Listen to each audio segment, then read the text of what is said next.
சென்னையில் அடுத்தடுத்து சங்கிலி பறிப்பில் ஈடுபட்ட 3 பேரின் புகைப்படங்கள் வெளியிடப்பட்டிருக்கின்றன. சைதாப்பேட்டை, வேளச்சேரி, திருவான்மியூர் உள்ளிட்ட பகுதிகளில் செயின் பறிப்பு சம்பவங்கள் தொடர்ந்து நடந்த வண்ணம் இருந்த நிலையில் வழிப்பறி சம்பவத்தில் விமானத்திற்குள் இருவரும், ஆந்திராவில் ஒருவரும் கைது செய்யப்பட்டனர். இந்நிலையில் 3 பேரின் புகைப்படங்கள் வெளியிடப்பட்டிருக்கின்றன.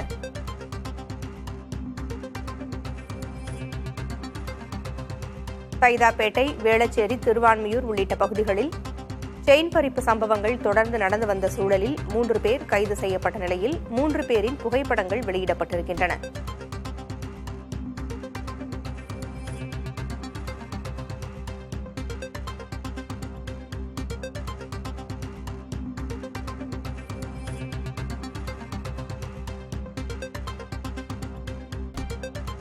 கூடுதல் விவரங்களை வழங்க செய்தியாளர் ஆனந்தன் இணைந்திருக்கிறார்.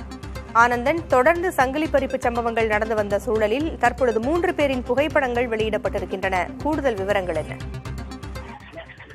பூங்குழலி, தற்போது 3 புகைப்படங்களை காவல்துறை சார்பாக வெளியிடப்பட்டிருக்கிறது. இதில் முக்கியமாக பார்க்க வேண்டியது, ஈரானிய கொள்ளையர்கள் நேற்று முன்தினம் அதிகாலை விமான நிலையத்தில் சரியாக 4:30 மணிக்கு இறங்கி 6 மணிலிருந்து 7 மணி வரையும் 6 இடங்கள்ல சைதாப்பேட்டை சுற்றி இருக்கக்கூடிய கிண்டி வரையும் 6 இடங்கள்ல தொடர்ந்து செயின் பறிப்பு சம்பவத்தில் ஈடுபட்டன. ஒட்டுமொத்தமாக 27 பவுன் செயினை இவர்கள் அறுத்திருக்காரு.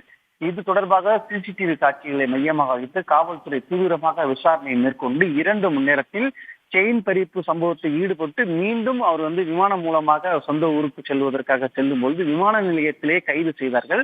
இந்த சம்பவத்தில் தொடர்புடைய 3 நபர்களையும் கைது செய்யப்பட்டு நேற்று இரவு இவர் தப்பிச் செல்வதற்கு ஏற்பட்டது போது அவர் என்கவுண்டர் செய்யப்பட்ட ஒருவர் என்கவுண்டர் செய்யப்பட்ட நிலையில மற்றவர்கள் சட்ட ரீதியான நடவடிக்கை ஒருபுறம் எடுக்கப்பட்டிருக்கிறது. இந்த நிலையில் தான் அவருடைய புகைப்படத்தை காவல்துறை சார்பாக வெளியிடப்பட்டிருக்காங்க. பூங்குழலி, நன்றி ஆனந்தன். கூடுதல் தகவல்களுக்கு மீண்டும் தொடர்பு கொள்கிறோம்.